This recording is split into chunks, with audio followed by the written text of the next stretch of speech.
तर आता आपण बघणार आहे ते म्हणजे angular SHM. Today we are going to study another point that is angular SHM. आतापर्यंत आपण लिनियर सिंपल हार्मोनिक मोशन बघितलेली होती. तर सुरुवातीला इंट्रोडक्शन मध्येच आपण सांगितलेलं होतं लिनियर एसएचएम आणि अँग्युलर एसएचएम.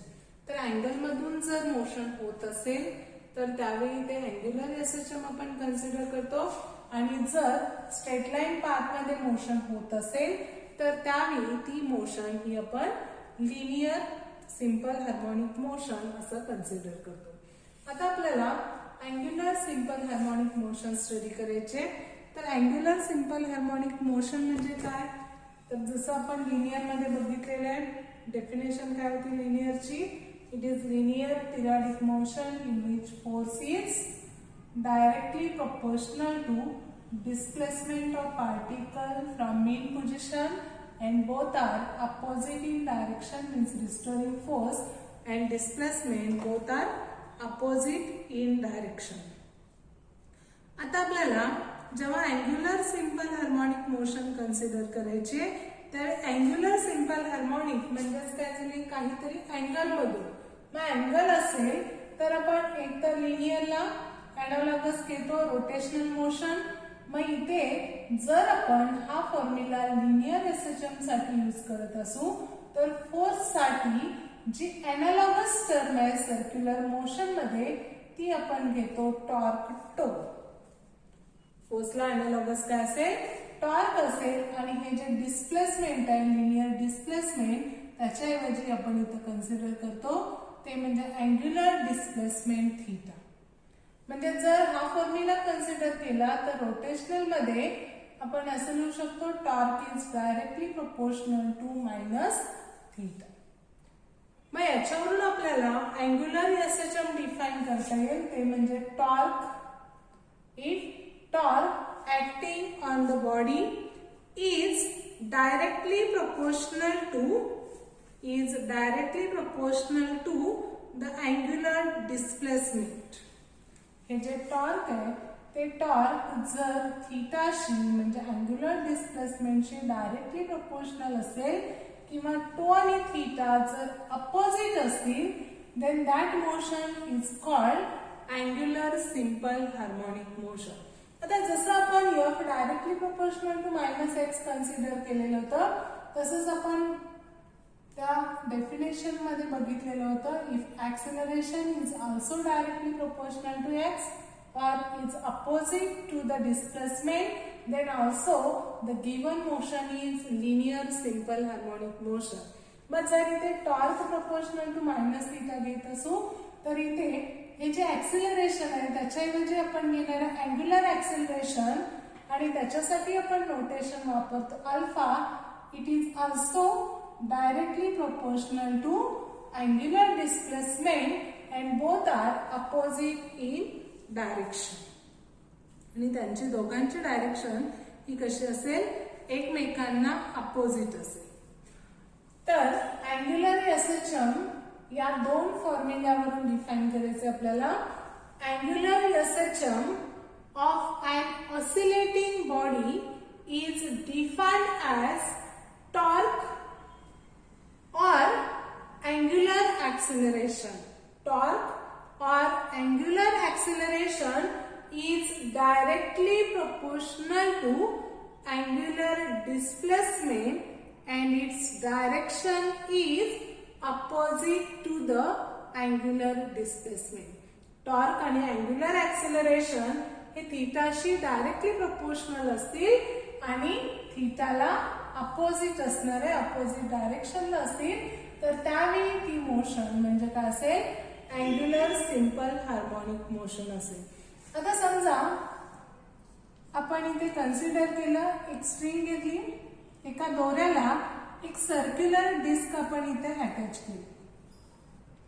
या दोऱ्याला काय केली, एक सर्क्युलर डिस्क अटॅच केलेली आहे. तर ही डिस्क आहे त्याच्या सेंटरला आपण हा स्ट्रिंग अटॅच करून हे रिजिड सपोर्टला सस्पेंड केले, तिथं हँग केले. आता हँग केल्यानंतर आपण काय करणार आहे, तर याला थोडंसं ट्विस्ट करायचं.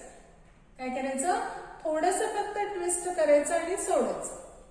जरास फक्त आपण त्याला ऑसिलेट केलं आणि त्याला सोडलं तर याला जे ऑसिलेशन्स मिळतील, म्हणजे ही जी डिस्क आहे ती डिस्क काय होते, तर एकदा क्लॉकवाईज मोशननी रोटेट होतं, एकदा अँटी क्लॉकवाईज मोशननी रोटेट.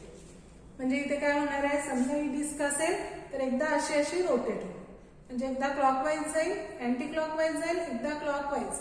म्हणजे या पद्धतीनं त्याची काय होणार आहे, मोशन होणार आहे. या पद्धतीची जी मोशन आहे, या टाइपच्या मोशनला आपण टॉर्शनल ऑसिलेशन, हे जे ऑसिलेशन्स आहेत, these oscillations are called torsional oscillations or angular oscillations. यालाच आपण काय म्हणतो, टॉर्शनल और अँग्युलर ऑसिलेशन्स. तर आपण इथे जर डिस्क हँग केली आणि त्याला थोडंसं ट्विस्ट केल्यानंतर जर त्याचे ऑसिलेशन्स हे काही वेळेला क्लॉकवाईज असणार आहेत, काही वेळेला अँटी क्लॉकवाईज असतील, दॅट ऑसिलेशन्स आर टॉर्शनल और अँग्युलर ऑसिलेशन्स. त्या ऑसिलेशन्सना टॉर्शनल किंवा अँग्युलर ऑसिलेशन्स कन्सिडर केलं जातं. आणि तिथं जी मोशन आहे, that motion is angular simple harmonic motion. इथं जी मोशन आहे ती मोशन कोणती असेल, तर अँग्युलर एसएचएम असेल. मग याच्यामध्ये जर अँग्युलर एसएचएम असेल, then we know that torque must be directly proportional to angular displacement theta and it is opposite to the angular displacement theta. Now, if we remove this proportionality sign, then we have to use here constant. That's why we consider tau is equal to minus c theta. इथं जो constant आपण use केलेला आहे, this is constant of proportionality c. This c is constant of proportionality. Constant of proportionality. आता जसं आपण इथे linear essence दोन्ही कंपेअर करून स्टडी करा, म्हणजे तुम्हाला ते लक्षात येईल आणखी. तर या प्रपोर्शनल टू एक्स आपण जेव्हा घेतो तेव्हा आपण कॉन्स्टंट यूज केलेला होता, F is equal to minus K X. मग हा के म्हणजे काय, force per unit displacement. K म्हणजे आपण काय घेतो, F K is equal to F upon X, force per unit displacement. मग इथं जो कॉन्स्टंट ऑफ प्रोपोर्शनॅलिटी आहे C, तो C इक्वल टू काय येणार, मग इथे C is equal to tau divided by theta. Tau divided by theta. मग टो डिवायडेड बाय थीटा असेल, then this constant of proportionality C can be considered as torque per unit displacement. Torque per unit angular displacement.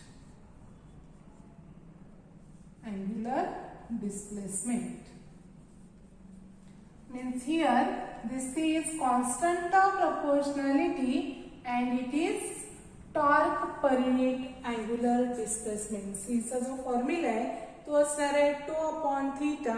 याच्यावरून आपल्याला सीची value determine करता येते.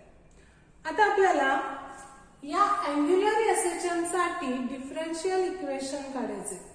जसं आपण linear साठी डिफरन्शियल इक्वेशन कन्सिडर केलेलं होतं, तसंच आपण या अँग्युलर एसएचएम साठी डिफरन्शियल इक्वेशन डिटरमाइन करणार आहे.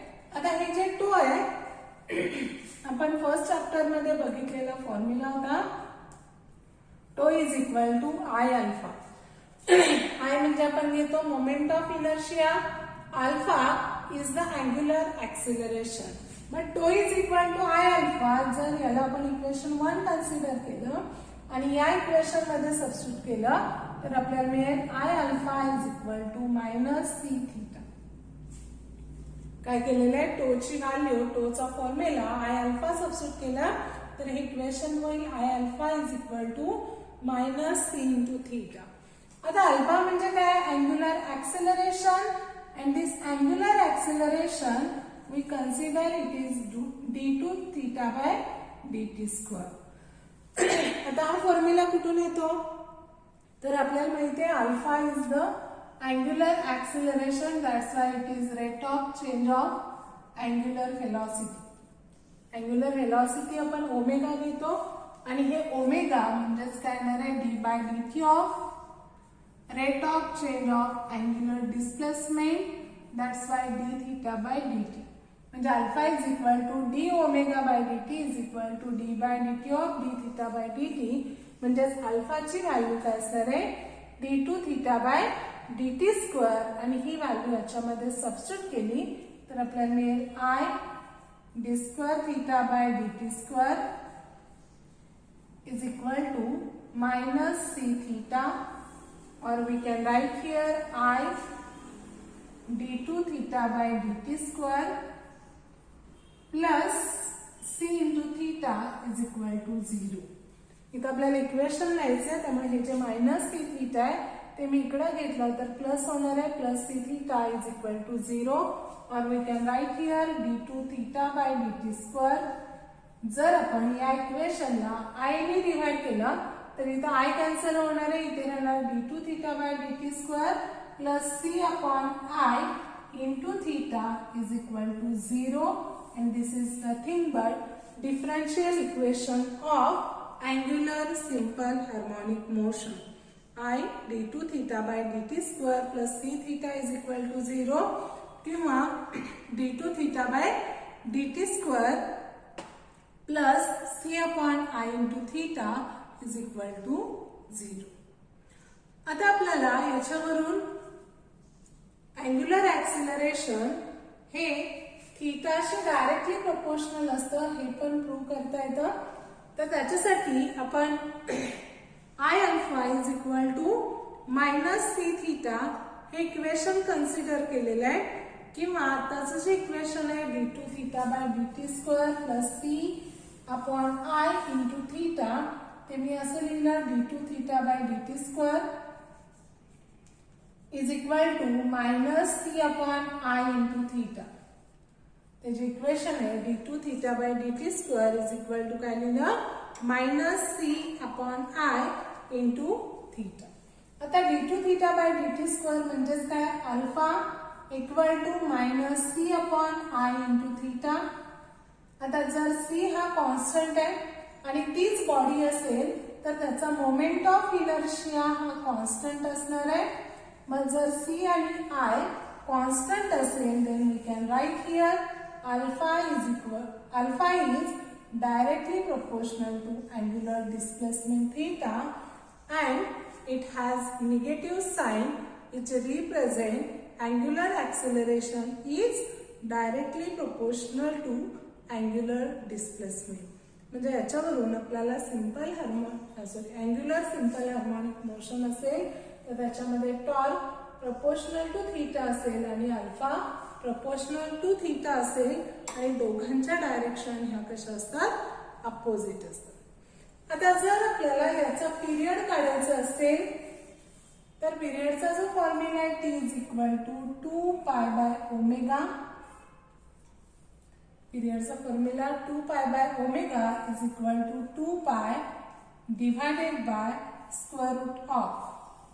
आता लिनियर मध्ये आपण काय घेतलेलं होतं omega is the displacement acceleration per unit displacement. मग इथं काय येणार ऍक्सेलरेशन पर युनिट डिस्प्लेसमेंटच्या ऐवजी angular acceleration per unit angular displacement per unit angular displacement. Angular acceleration per unit angular displacement. मग इथं जो आपल्याला फॉर्म्युला मिळालेला आहे त्याच्यावरून पण आपल्याला अँग्युलर ऍक्सेलरेशन पर युनिट डिस्प्लेसमेंटची व्हॅल्यू मिळेल. म्हणजे थीटा जर आपण इकडे घेतला तर alpha upon theta is equal to काय येणार -c/r. अल्फा म्हणजे अँग्युलर ऍक्सिलरेशन आहे, पर युनिट अँग्युलर डिस्प्लेसमेंट म्हणजे α/θ ची व्हॅल्यू येणार -c/i. मग फक्त आपण मॅग्निट्यूड कन्सिडर केलं, then we can write 2π divided by square root of c/i, which is equal to 2π square root of i/c. And this is period of angular simple harmonic motion. Angular simple harmonic motion चा जो period आहे तो काय येणार आहे 2π square root of i/c. तर इथे आपण अँग्युलर SHM ची डेफिनेशन बघितली. Angular simple harmonic motion is defined as an oscillatory motion in which torque or acceleration is directly proportional to angular displacement and its direction is opposite to the angular displacement. Angular displacement ला त्याची direction opposite असेल. त्याच्यासाठी differential equation आपल्याला मिळालं d2θ/dt² + c/i/θ is equal to 0. इथं जे oscillations आहे त्याला आपण काय म्हणतो टॉर्शनल और अँग्युलर ऑसिलेशन्स, आणि जी मोशन आहे ती काय असेल अँग्युलर सिंपल हार्मोनिक मोशन असेल. आणि याच्यावरूनच आपण alpha is also directly proportional to theta हे प्रूव्ह करू शकतो. as well as we have determined period of angular SHM, that is t is equal to 2π square root of i/c. Now we consider magnet vibrating in uniform magnetic field. म्हणजे आपल्याला जर magnet uniform magnetic field मध्ये ठेवला तर त्याचे जे oscillations आहेत ते अँग्युलर ऑसिलेशन्स असतील किंवा त्याची जी मोशन आहे ती अँग्युलर SHM असेल हे याच्यामध्ये प्रूव्ह करायचे.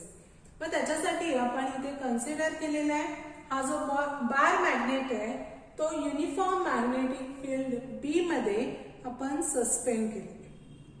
आता तो सस्पेंड करत असताना त्याचं जे प्लेन आहे तो त्या मॅग्नेटिक फील्डच्या प्लेन मध्ये कन्सिडर करायचंय आणि त्याचा जो ऍक्सिस आहे या बार मॅग्नेटचा जो ऍक्सिस आहे तो ऍक्सिस या मॅग्नेटिक फील्डच्या डायरेक्शनला पॅरलल असायला पाहिजे. इथे काय केलेलं आपण एक bar magnet uniform magnetic field मध्ये ठेवलेला आहे. तो कसा ठेवायचा आहे axis of this bar magnet should be parallel to the direction of magnetic field. त्याचा ऍक्सिस या मॅग्नेटिक फील्डच्या डायरेक्शनला तो कसा असायला पाहिजे पॅरलल असायला पाहिजे. आता जर आपण हा बार मॅग्नेट काही अँगल मधून रोटेट केला आणि रिलीज केला, काही अँगल मधून रोटेट केला आणि सोडला तर याला अँग्युलर ऑसिलेशन्स मिळतात. त्याची मोशन ही अँग्युलर SHM असते. मग त्याला जेव्हा अँग्युलर मोशन आपण देतो त्यावेळी त्या मोशनला किंवा त्या बार मॅग्नेटला परत इक्विलिब्रियम पोझिशनला आणण्यासाठी त्याच्यावरती काय ऍक्ट होणार आहे टॉर्क ऍक्ट होईल. This torque is called restoring torque tau. त्याला काय म्हणायचं रिस्टोरिंग टॉर्क टो कन्सिडर करायचे. आता जर म्यू हे मॅग्नेटिक डायपोल मोमेंट कन्सिडर केलं, mu is the magnetic dipole moment.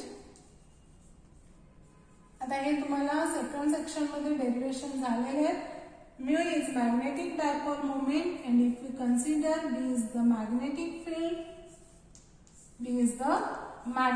field, then we know torque tau is equal to mu B sin theta.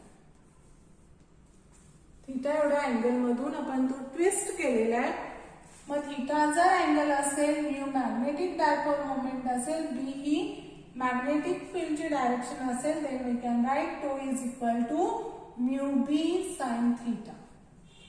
Toe is equal to mu B sine theta. आता second मध्ये तुम्हाला magnetic dipole moment साठी M हे notation असेल, इथे मात्र आपण mu हे नोटेशन यूज केलेलं आहे. आता इथे हे जे साइन थीटा आहे म्हणजे आपण देणारं जे ऑसिलेशन आहे ते स्मॉल अँगल मधून आपण रिलीज करतो, कारण अँप्लिट्यूड हे कसं असायला पाहिजे, स्मॉल असायला पाहिजे. म्हणजे जर थीटा स्मॉल असेल then we know sin theta is nearly equal to theta. That's why we can write here tau is equal to mu b theta. इथे फक्त आपण मॅग्निट्यूड कन्सिडर केले.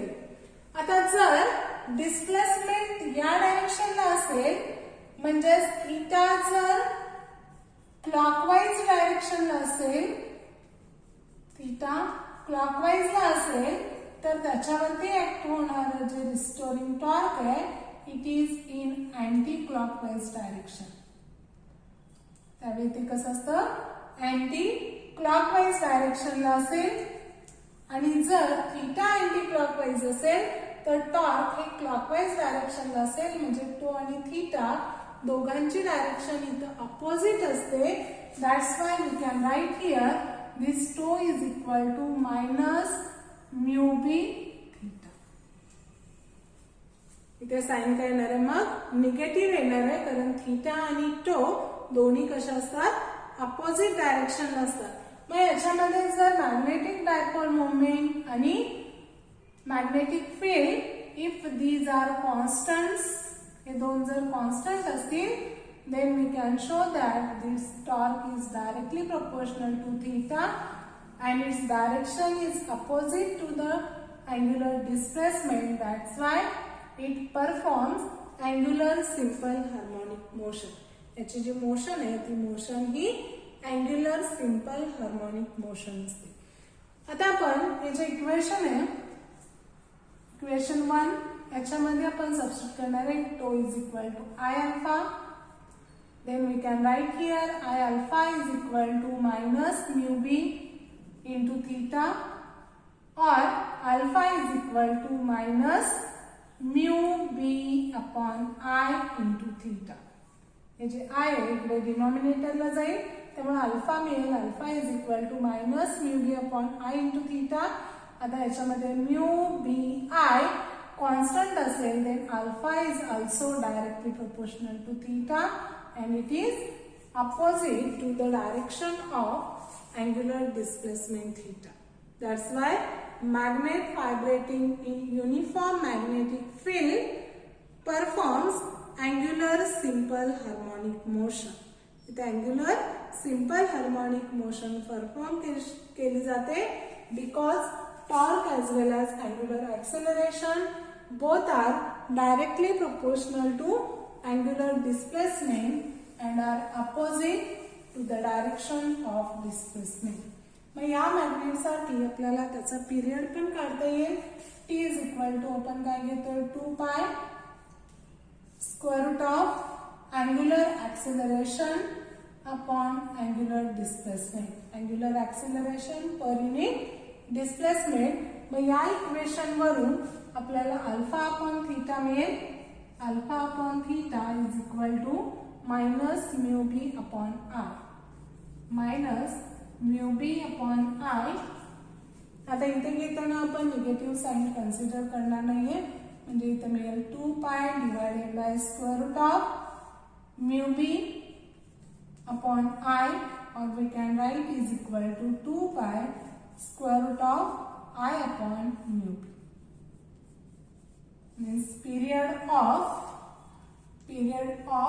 magnet vibrating in uniform magnetic field is 2 pi square root of I upon m.